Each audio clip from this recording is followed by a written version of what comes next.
Perfect. So, yeah, I'm actually recording now. I always tend to leave these bits in because it's really awkward when you get yourself ready. So, you're looking forward to this? You're excited? Yeah, I am. Yeah. Good.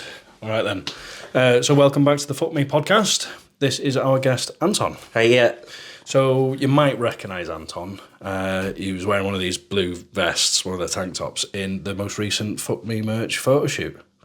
So, that just reminded me, I didn't bring any of the new stuff down to show everyone. No. And we're back in the room, and I've got the other colours of merch ready to show off, because we're not sponsored by anyone, because nobody likes us, and we sponsor ourselves. FKME, the most awesome, unapologetic brand ever.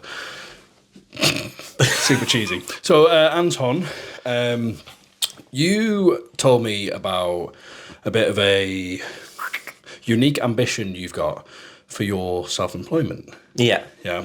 So, you're a PT. Yeah. Personal trainer, for those who don't know. Feel free to delve into it. Tell everyone a little bit about yourself first. How long you've been a PT, stuff like that. Yeah, so only recently qualified as a PT in November, and I'm working. So you're very new. Very new to it. Cool. Yeah, so it's been lots of learning. Well, the thing is, you say a lot of learning, but I've seen pictures of you previously where you were a competitive bodybuilder. Yeah, so you've been into fitness and know your stuff for years. How long have you been doing fitness as a whole? So probably first started it properly in 2018. Really? Yeah. Bloody hell. Yeah. I was in your tank, I just looked at your shoulders. I was like, you'll never doing it a lot longer. Thank you. When I got my first PT, but even to get to that point of even entering a gym and getting the PT was a journey. Yeah. So you were quite a nervous person when it came to... Yeah, wasn't that like in my teenagehood, I was very skinny, very effeminate. I went to an all-boys school. Okay. Yeah, I was out as gay at a very, very young age, at 13. And I think it's probably fair to say in many ways I was ostracised from everybody in the school.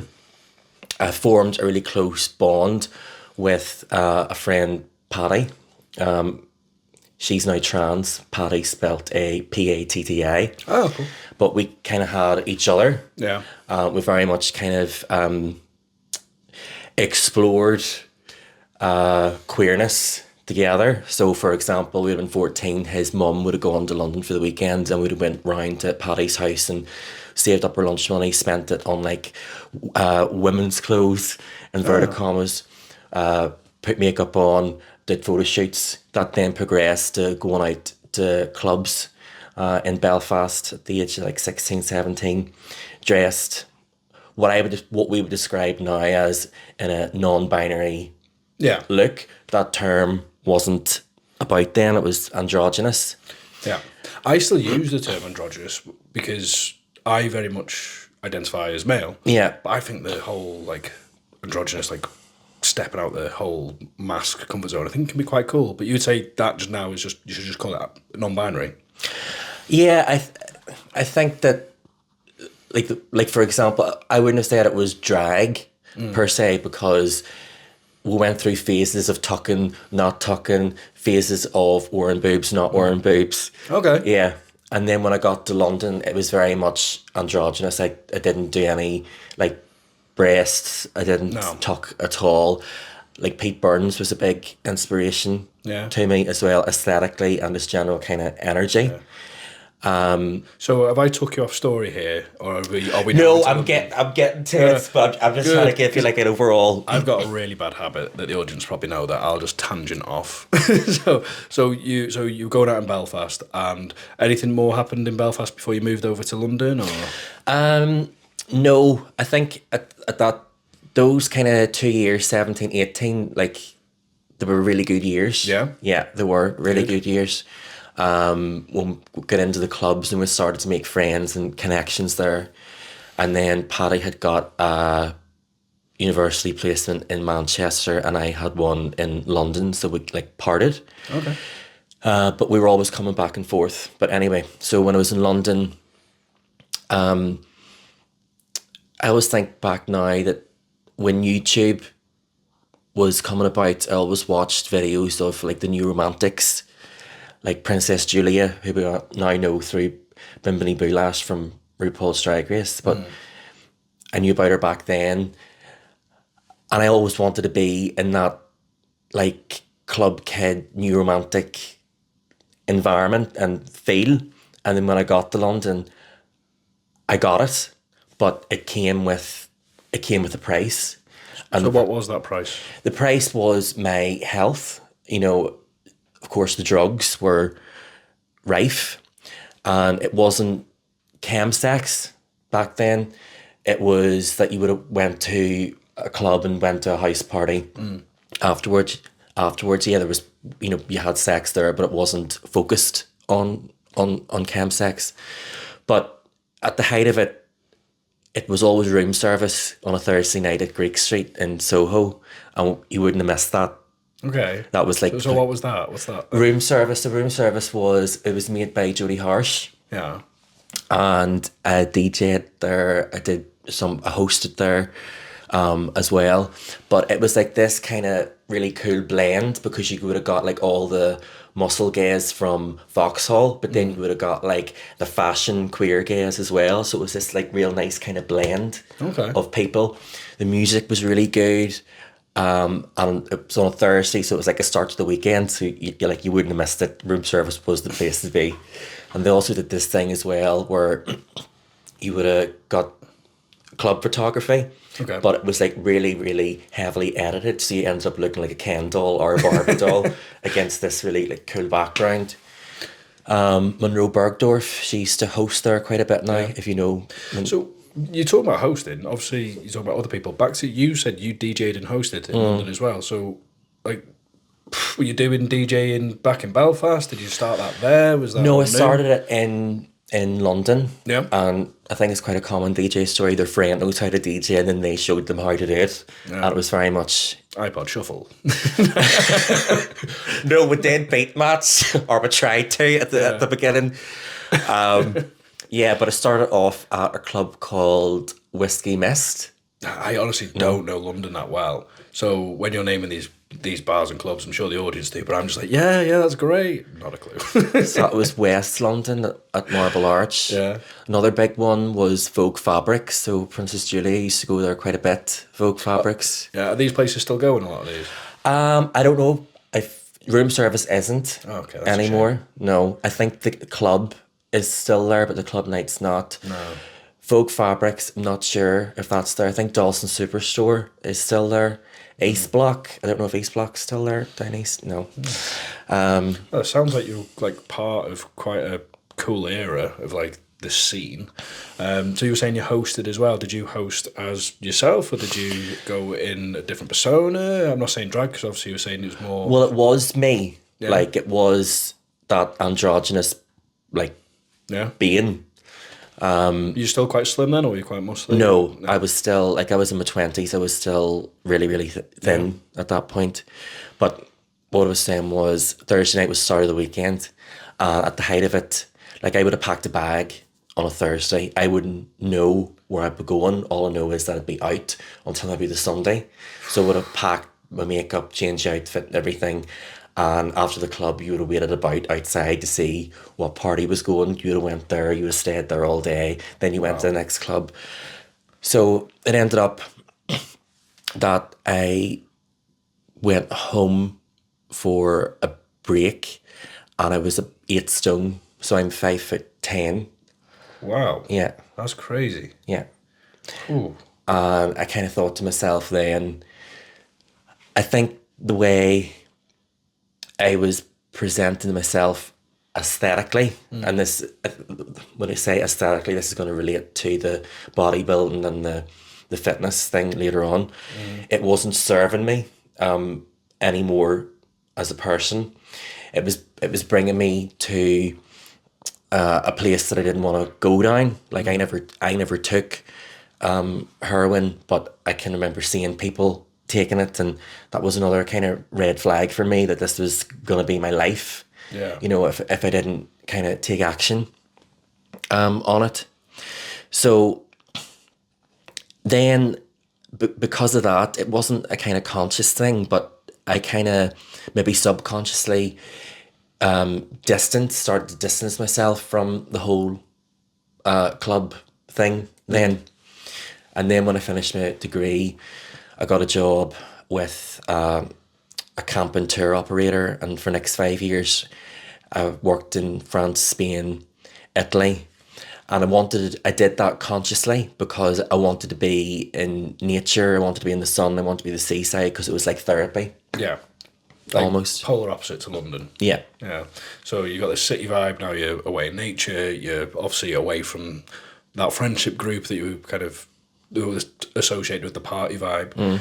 And how long did it take you to kind of break that cycle? Do you think, was it instant or did you miss it?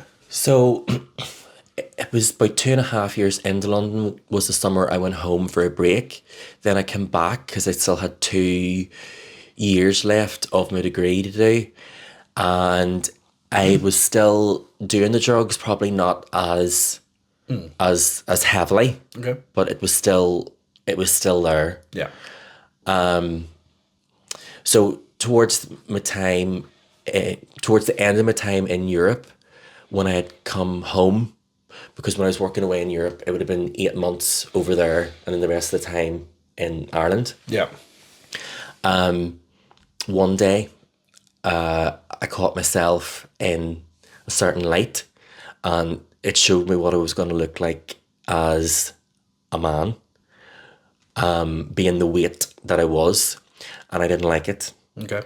So that was the driving force for me to start training and going to the gym. So that was 2018. Okay. So as a person in that situation, you've seen yourself, you really like, you're not happy with how you're looking. How did it feel going to the gym? Yeah, it was intimidating. Yeah. Especially I think for me because I had like the school I went to, the old boys school, it was a very sports led dominant school, like their rugby club first for 15. Yeah. They always used to they regularly won the school's cup, so I probably carried a lot of trauma from that about getting changed in the. I was going to say, was there a lot of bullies? Because obviously you're an openly queer, openly gay person, homosexual, however you want to label yourself, fine, whatever. Did you find because of that there was that bullying? Yeah. Yeah. Yeah. So obviously the trauma's there. Yeah. And you're associating these jock lads, gym guys. I'm assuming that's the. With that. Yeah. Yeah. Okay. Yeah. So you had this fear. How did you overcome it? I couldn't get the words out there, sorry. I think because it was it was something that I wanted for me. Yeah. And I think I accepted, and I knew that I was going to have to break the cycle or push through the fear to get what I wanted.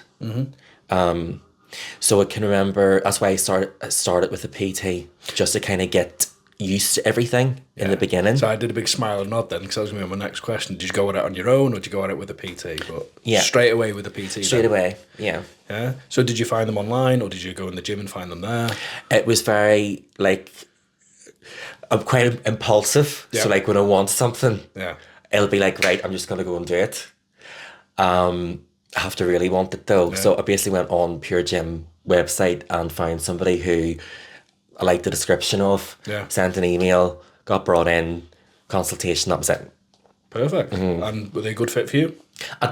For that moment in time, yes. Great. Yeah. So obviously how long from there till when you were bodybuilder you?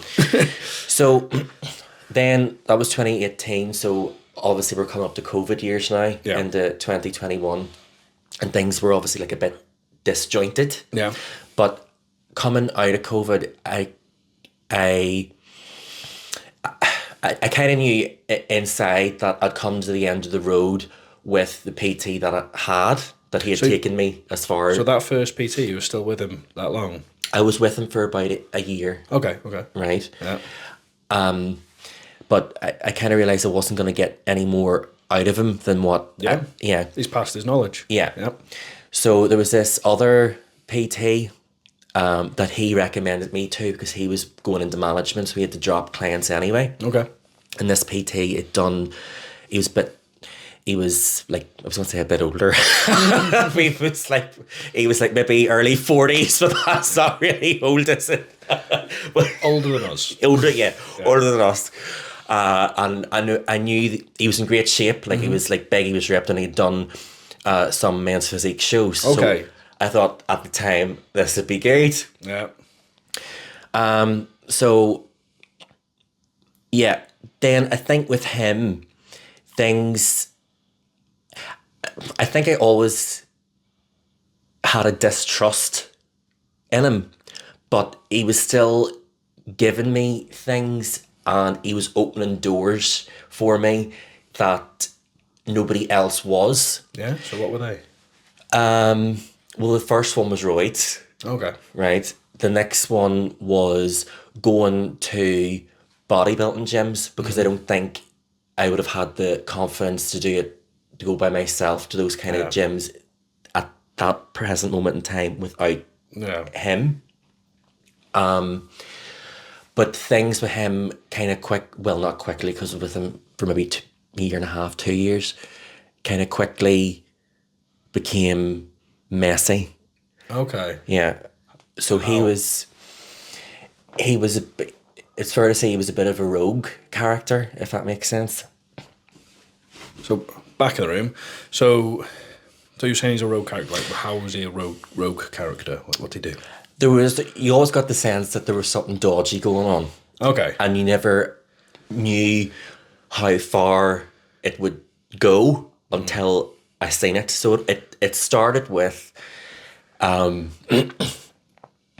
he was the knick-knack man of the gym. So he would have come in to the gym with bags, and there maybe would have been like, I don't know, like 10 packets of steak, or there would have been like protein, and there would have been, like, as he described them, vitamins and minerals, bits of salmon. And he said that his friend used to get them off the back of a lorry and he'd sell it. But in the back of my mind, I thought, well, what lorry has all that? Where was it coming from? Well, I think that he was shoplifting it. Oh, okay. Right. Oh. I didn't think of that. The reason why I think that was because there was many occasions where he didn't drive, so I like drove him places. Oh. So I would have drove him to Lidl, and he would have come out. So you're your PT's getaway driver. This is what is what I came to realise in hindsight. This is what was happening. Wow. And he didn't even tell you, that's the thing. No. That's crazy. Did it stop? Don't tell me it came to like a police matter where you were arrested because of him. I know, but the police are there, like, in the background. Oh God. So what happened was that he had texted me to say that he wasn't coming in to the gym because there was some sort of a problem where he claimed that he had hit somebody outside the shops where he lives. Then he said that the police were running after him and that he was jumping over walls to get away from them.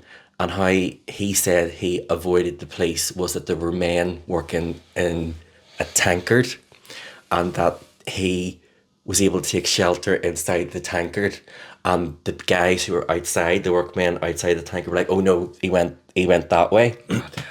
So then he said that the police put a helicopter in the air for him. Now, the scary thing is, at the time that he said the helicopter was in the air, there was a helicopter in the air at that time, but I don't think it was for him, obviously.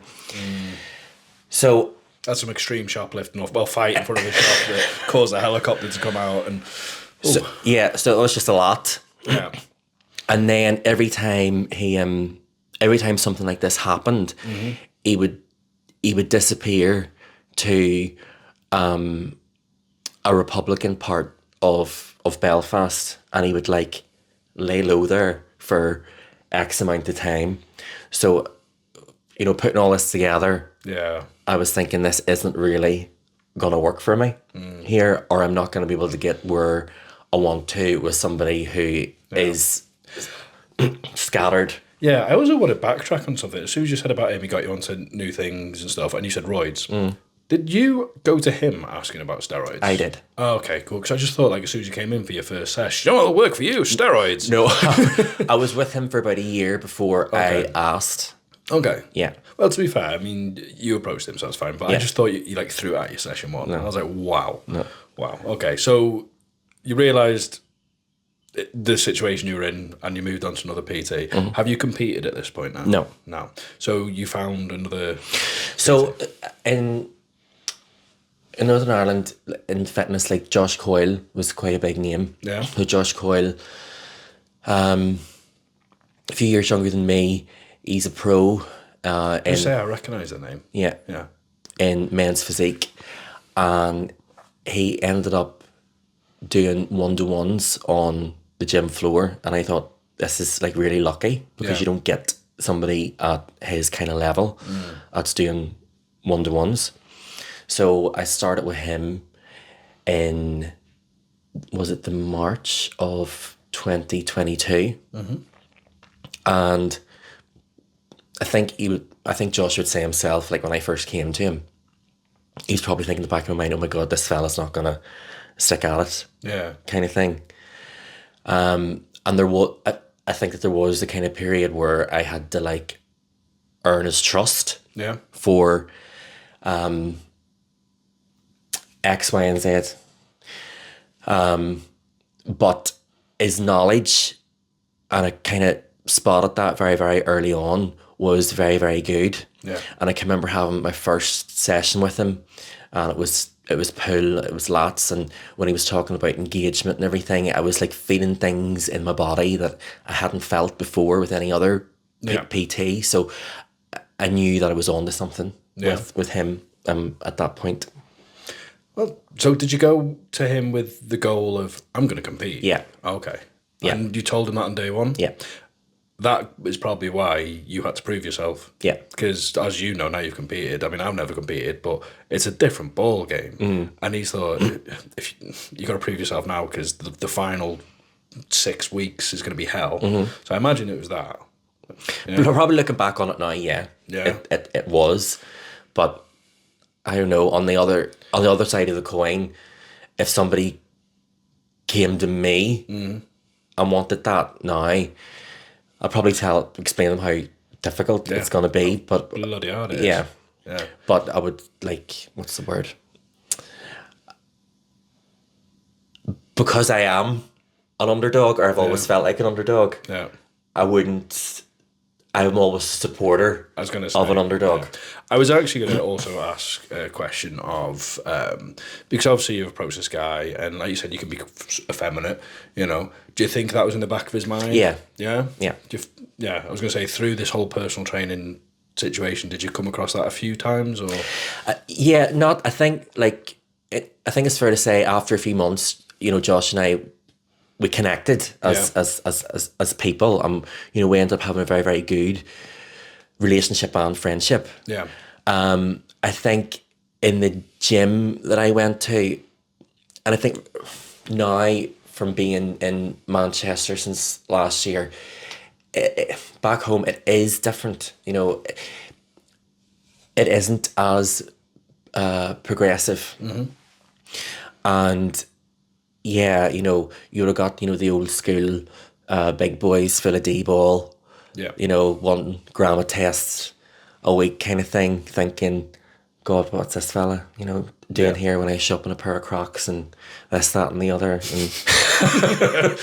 And, and I get it, but I mean, I think it was, in a way, is that me subconsciously saying, you know, this just isn't for you.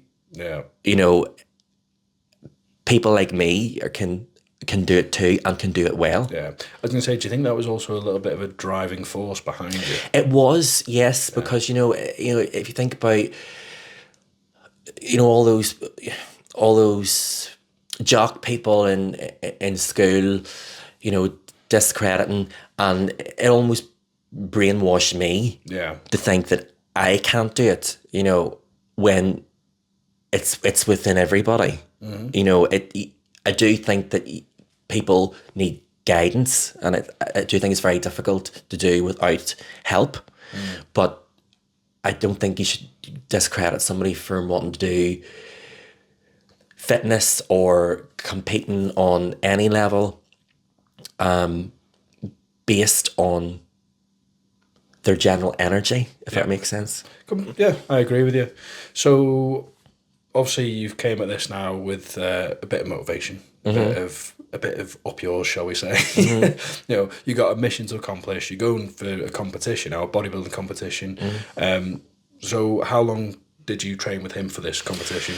So March 2022 until, let me think, what up until the May of 23, that was basically like gain phase. Yeah, bulk up, get the muscle. Yeah. Yeah.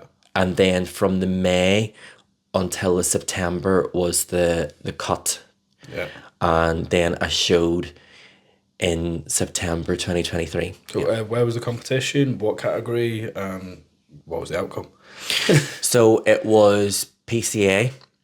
It was first timers men's physique. It was in Derry. And there was 9 of them, and I got second. Oh, amazing. Yeah. Oh, that's fantastic. Well done. To be fair, I've seen the pictures. You looked incredible. No, you did really well. What's the day like? Well, I think by that stage, like everything, I can remember I felt really excited. Like I wasn't as nervous as I thought I was gonna be. I wanted to place. Like I can remember really, really wanting to place, but I can also remember thinking, even if I don't, it's still an achievement for me in my own journey. Yeah.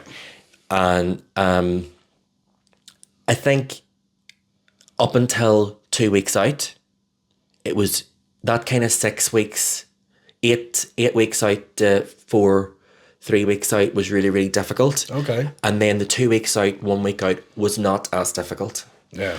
So you're like a well-oiled machine at that point. You're like, every moment is like to a T. Yeah. Yeah. So, yeah, because I can imagine now, because I was saying earlier, wasn't I, that the final bit's the hard bit, but you found it the opposite way. I found it the opposite way, because I think the way Josh had worked it was that I got to 2 weeks out, and then we were just going to kind of maintain. Okay. What so I hit had. it early and coasted in. Yeah. Oh, nice. Yeah. And then coming up to because then the body becomes really, really sensitive. Yeah. Right. So when you give it anything at that point, you can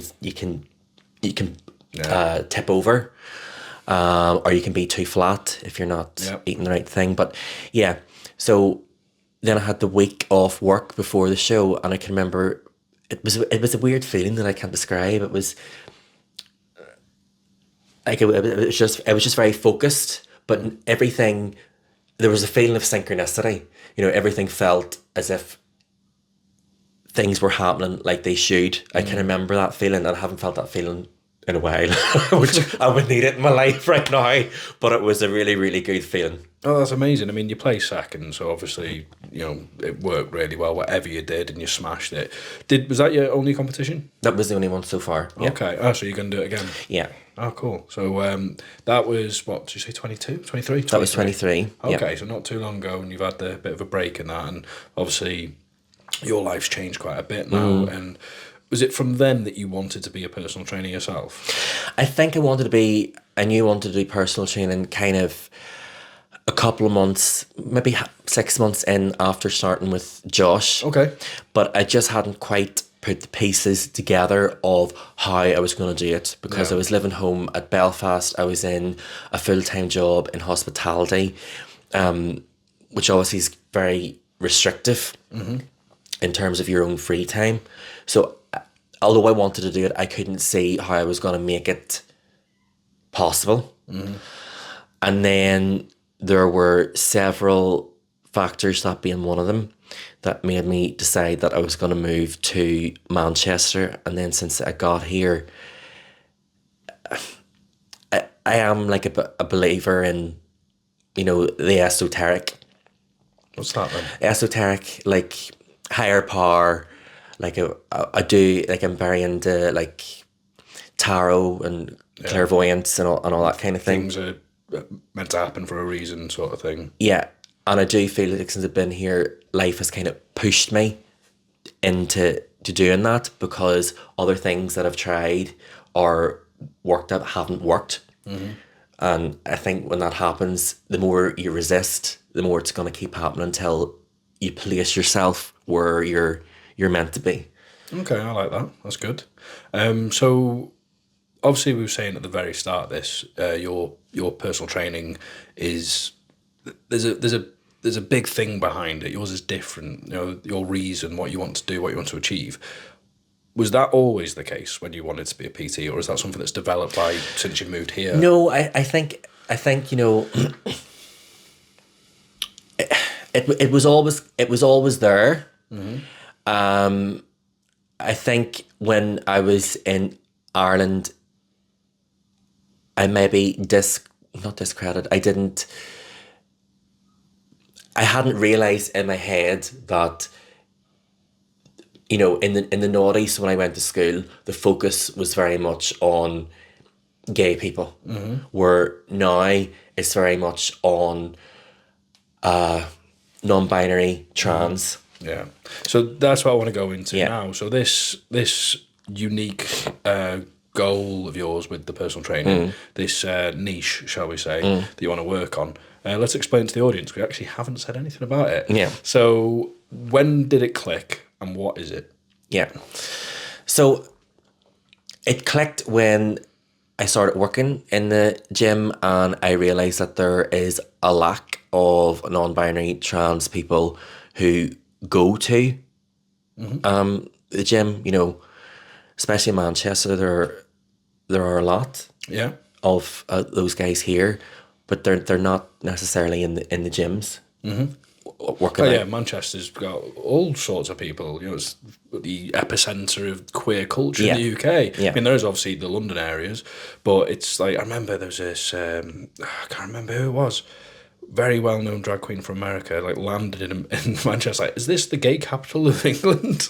You know, so it is known for it being quite diverse. And you're saying you just don't see it in the gym? I see it a little bit more at Ancoats, but I think we all know Ancoats is Ancoats. Yeah. But I think it was a little bit more at Ancoats, not like, you know... Isn't there like an entire like flat block that's just everyone has an OnlyFans or something?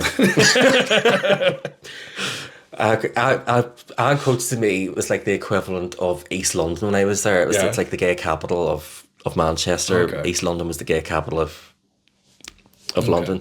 But yeah, so I'd like to work more with trans folk, non-binary folk. I think that obviously these guys, I think we can agree, I think there is some statistics behind it, are more likely to suffer from mental health problems. To be fair, so did you come up with this yourself, organically, just sitting in the gym going, I can't see like many trans people or non-binary, and I want to help that, like that demographic? Or did someone approach you asking, and made you think? No, it was me, because now I can say I'm a man, my pronouns are he, him, but back when I was 20, I definitely did suffer, you know, gender dysphoria. There's, you know, there's no doubt about that. And it's almost like, in a way, I did a U-turn there and then back, but further than what it was before. And I think because I know from my own experience how hard it is to do that and present in that way, and to go into an environment that is stereotypically rigid and masculine. I feel that I'd be able to support those guys who want to take their first steps possibly into fitness. So you're making yourself the PT today for what the previous you would have needed. Yeah, like a saviour. Yeah. Yeah, so that's nice. So So when you're saying about trans and non-binary, so I know some non-binary people who are absolute jacked, but is it those type of people you want to help, or is it just all different shapes and sizes? I think it's Is it just the confidence, or is it the actual physical side? it's those who are maybe timid in some way, or feel that they're not able to do X, Y, and Z. Yeah. Because they don't feel comfortable. Yeah. Doing it. Of course, that doesn't apply to all trans and non-binary people, but yeah. I was going to say some of them kick ass, don't Yeah. they? So, say if someone isn't non-binary or trans, you'd still train them, right? Of course, yeah. Yeah. Because I was going to say the shape that you're in, and like I've seen your bodybuilding and stuff. I'm sure there's a lot of guys who'd be like, I want to do that, and you'd be a guy to go to, and you're still happy, Yeah, well, at my client base, the minute there's heterosexual girls, but these girls are very much into strength training. Oh, nice. Yeah. They're not scared to lift heavy. They get a kick out of pushing Yeah. their weight. And to me, in a way, they're also an underdog. Yeah. Because, for example, they'll be on, let's say, a leg press, and they'll be going to use it when a guy gets off it, and the guy will start to strip off the weight from it. And then they're like, no, we can do that kind of thing. Yeah. And that bit, I think that comes down to, again, when I was back home in those years that I was training with Josh, I religiously trained with a girl called Beverly, who was very much into strength training. I trained with her when she was natural. I trained with her when she was enhanced. And, she was lifting more than 70-80% of the men, in the gym that we went. Yeah, that we went. That was a bodybuilder's gym as well. Yeah. Ooh, Yeah. fair play. Yeah. And to be fair, I mean, even now, I'll be in the gym and I'll see these girls, and they're not even they're not built like tanks or anything. They're just your normal shaped girl, and when they're glute bridging, oh my god, the plates that they're sticking on. And I'm like, I'm doing it with a little kettlebell. Yeah. No, she was. I think her top was something like 200, 250. Yeah, but you couldn't have got any more weight on the glute drive. Yeah. No. Yeah. So the machines for it as well. Like honestly, I've gone to gyms with a lot of women, and they'll easily destroy me on that. Yeah. So fair play. Okay. So here's the thing. So when it comes to training a trans person, is there anything that makes you more qualified than another trainer to train a trans person? I think because I suffered the gender dysphoria, that was how I lived as a non-binary person back then. And because I've made that journey from that to this, I know and understand the struggles that person will have to break. Yeah. And unfortunately, a lot of it, I think, comes from within. Yeah. Is an inner strength. And I think there's only, me saying that, there's only so much you can do for somebody before they have to stand in their own power and seize their own inner strength. So obviously it's from the understanding of where they are mentally, and that's fantastic. But have you took it upon yourself to look into the actual transitioning side, like all the stuff that they're going through, whether it be surgery, hormones? Yeah. So have you looked into that? Well, I think the interesting part is, then let's talk about roids and hormones. Yeah. Because the line between, if you're going female to male, is very thin. Yeah. But also the other way, as well, is very thin. Let's talk about male to female trans person competing in a bikini category, or a wellness category, or even women's physique. The cis women, they're using hormones to look like that. But I'm sure Never even somebody... thought of that, actually. Yeah. Because there's a lot of hormone manipulation regardless of trans or not trans. Correct. Okay, Yeah. yeah, I didn't even think of that. Yeah. So I'm sure people are going to have a problem when eventually we do get, you know, a male to female competitor in women's physique. Yeah. You know, people saying they're at a disadvantage, but are they really? Because at that level or at that category, they're all on. Yeah, I mean, there is that, but they are also marked on, like, the bone structure and, like, the frame and stuff, Correct. aren't they? They're Yeah. marked on everything. So I think when you put it into a level playing field like that, it's like you're all critiqued the same. And I think your bone structure is almost gonna dictate what category you fall into. Like, for Exactly. example, with men, in the men, there are some men who will never have a waist. Yeah, Right, some men are very blocky, yeah, so they'll never get a classic build. You know, the X coming in. So those men are better into the bodybuilding category. If you got this really, really minuscule, tiny waist, oh my god, men's physique. But after that, you know, they're looking at size, symmetry, how lean you are, and obviously the roids and the hormones have a big part to Yeah. play in that. Do you know what? I mean, actually, the people who are listening to this and watch this may not actually know. I previously worked in the fitness industry. I was a trainer for 10 years. And I actually had a trans client that I didn't know was trans until 6 months after I trained them. And literally, I was like, when I found out, I was like, I wish I knew. Because I think knowing can really help when goal setting. It's a case of, say, so this person was transitioning from female to male. I had no clue, not at all. But if I knew and they were like, I really just want to be as masculine as possible, instead of, I just want to come and I just want to be a little bit bigger, because they were quite reserved. And if they're like, I want big fuck off shoulders and a massive chest, and, you know, I think it would have helped. But I think this day and age now, I think, you know, people are a lot more comfortable saying, aren't they? So yeah, I think... I think with you training trans people, will you be training both male to female, female to male? Yeah. I think having that conversation, that very very straightforward conversation of, I want a more feminine figure. It's like, right, okay, we'll work on this. Like, we'll work on your bone, we'll work on this. Do you find that helps? Are you doing that now? Yeah, well, that's like...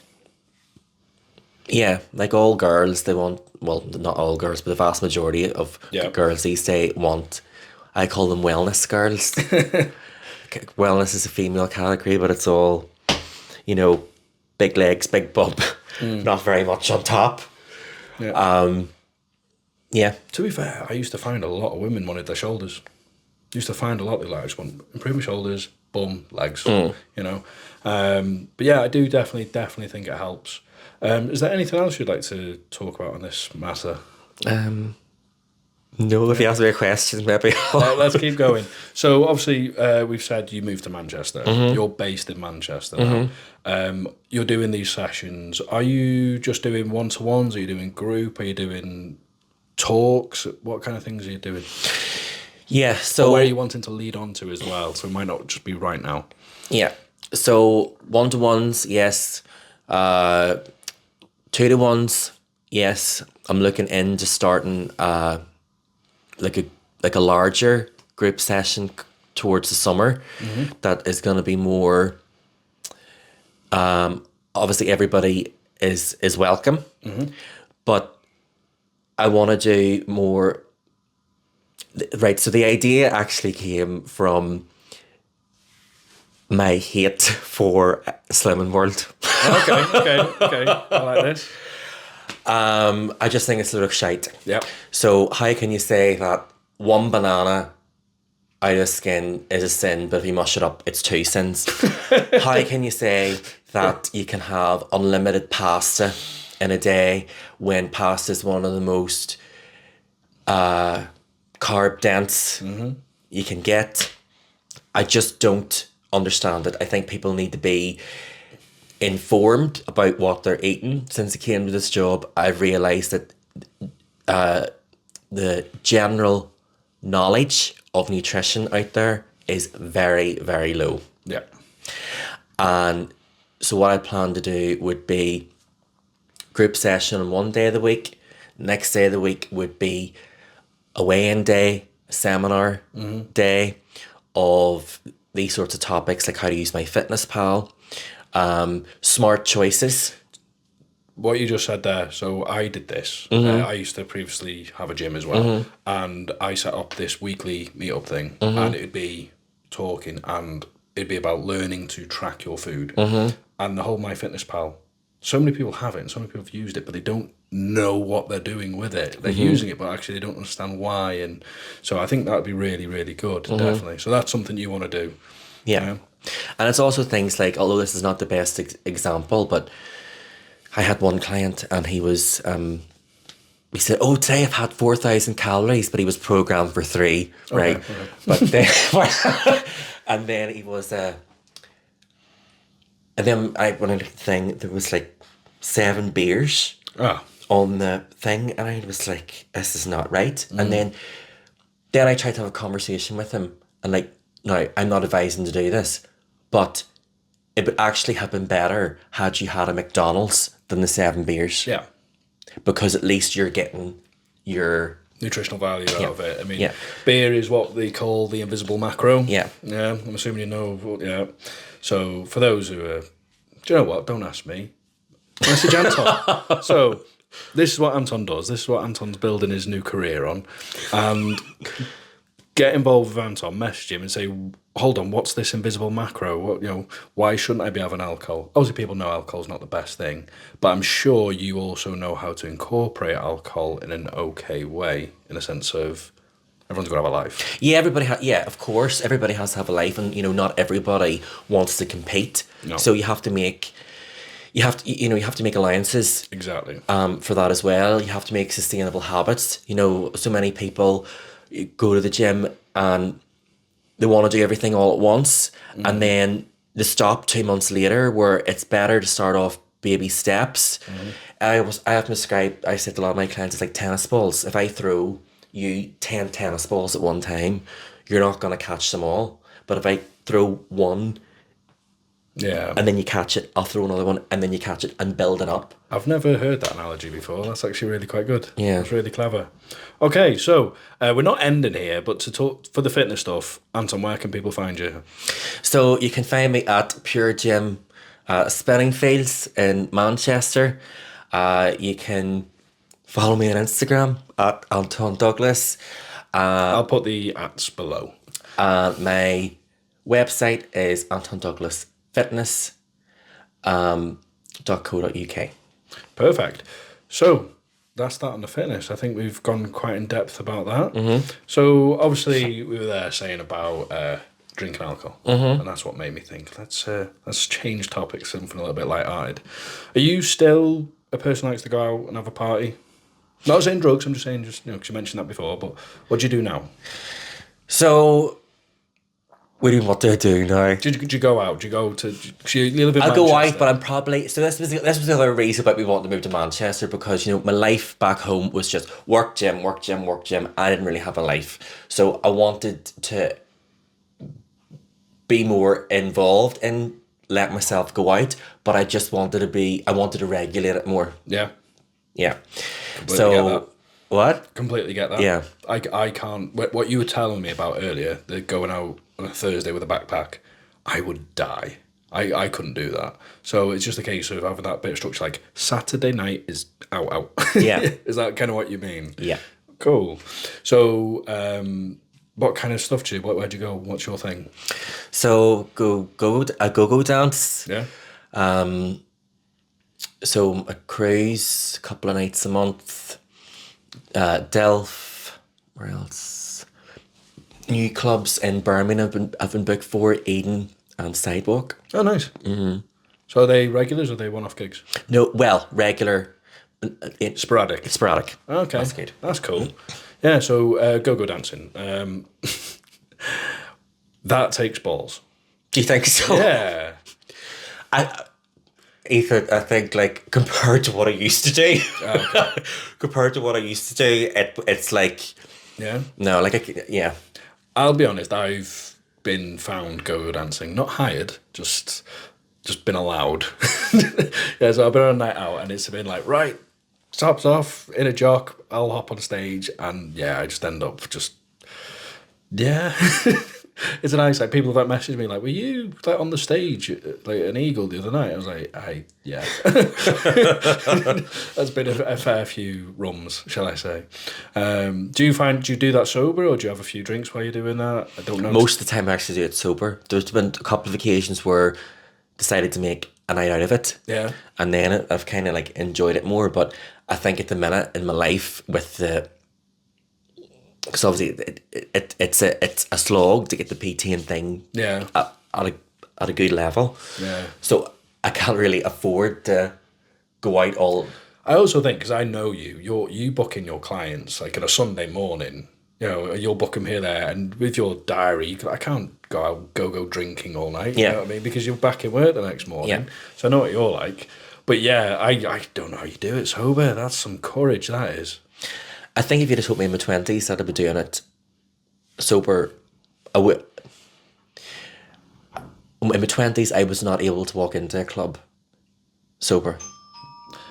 That's the door. Amazon. I will be back in 1 minute. Oh, back in the room. Sorry about that, Elizabeth. Another one for you to edit. Another little bit. I don't have a clue what the parcel was. As you might even leave that in for all I know. So, yeah. Sorry about that. It was just a parcel at the door, so I had to run and get it. So, talking about go-go dancing, and you're doing it sober and taking a lot of balls. You know, your partner also go-go dances as well. So, do you tend to work together most of the time, or have you got your own separate nights? Well, he's got more gigs than I do. But he's been at it a lot longer. Yeah, but he's been living here a lot longer as well, so he's probably built up that. Yeah. Has he been living here longer? No, he's thought he been had here. actually, just no, took me a second. he was last year as well. But I think he's had more contacts, like from London and all that kind of thing. Okay. Yeah. So, this is the question. Yeah. Who's the better dancer? Well, Ricky's a trained dancer, isn't he? Is So he? yeah, I did not know that. yeah, he is. Oh dear. All right, we need to do a bit of a dance-off tonight thing. I think that'd be... Have you ever done it? Have you ever done that? A dance off. Yeah. Every time I go dance, there's a dance off. Ethan. Yeah? Yeah. Okay. Because I need to see this now. Okay. So we have to arrange a night. Well, we have the Fuck Me night in May. You come into that? Mm-hmm. Awesome. All right, so obviously, as one of the models, I'm going to have to get you two up on stage, and you two are going to have a dance. That can be the live act. Depends what track it is. You'll get to pick. Okay. If you like. 'Cause What would you pick? Well, I would pick more like techie house kind of music. Okay. Yeah, where he's always like pop, which I hate. Wonder if we could get like a mix thing, you know, like when you battle it out when it's like your track, their track, your track, their track. That would be good. If we can try and get these tracks, so what would your track? Do you know an exact track? Oh God, I have to think of one. Well, it depends if you want to lip sync or not, because if you want to lip sync, Oh, that's a different ball game. that's a different ball game. Yeah. Would you class that as go-go dancing? Like when you're lip syncing, it comes part of it, doesn't it? Yeah, like it's kind of. It's more draggy, isn't it, when people lip sync? That's what drag used to be like, wasn't it? Yeah, but I even think like the go-go dance thing is like evolving a bit more. Like there's more, there's more like boylesque things going on now, and you see more. I've seen on Instagram go-go dancers and heels and all this kind of thing. So it was yeah. So describe quickly boylesque for the audience. So boylesque is like a striptease from a boy, basically. Yeah. Because obviously you've seen Ollie, Wolfie at the photo shoot that we did, and Wolfie does pole dancing. He had those big fuck-off boots. They were huge. They're massive. So I imagine he'd be awesome at that. Yeah, I wonder if we can incorporate that into an act. So we got you two doing a dance-off now. You're going to have to tell Ricky. You're going to have to be like, I've kind of pulled us into something. You know, we got Ollie doing that, so yeah, and obviously we've got loads of other things. For those who don't know, so on May 24th, we have the Fuck Me Big Birthday Blowout. So that's celebrating our first year. You know, literally, we've only been out since May. It seems like we've been around forever. honestly, we've done so much.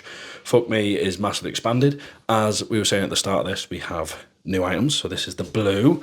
We also have the red, the orange, and we've got some more blue. Would you mind showing us? Yeah. So for those listening and not watching, we are going to see some underwear.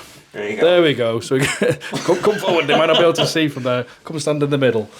I'll turn around. They want to see. Oh, there we go.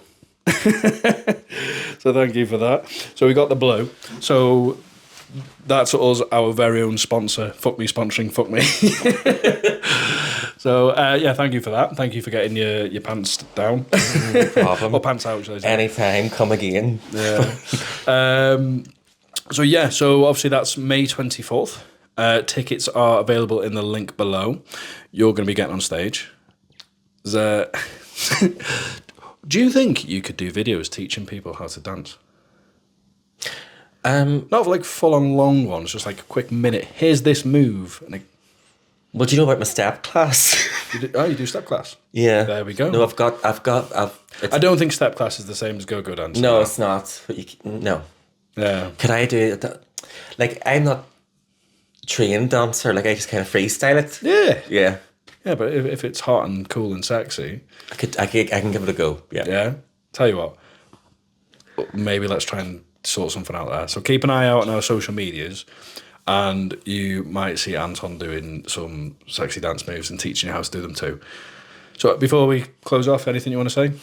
I need to think about that. I need to say something. Ethan, but I don't know what to say. Yeah, thank you for having me, Ethan. It's been fun. I'm glad I've been able to share my story. Anybody want to ask me any questions, feel free to send me a message and we can get talking. So, chat soon. All right, thanks for coming onto the podcast. The Fuck Me podcast. Find us on YouTube and Spotify, and our social medias are at fuckme_merch. All right, tune in for the next episode. Thanks.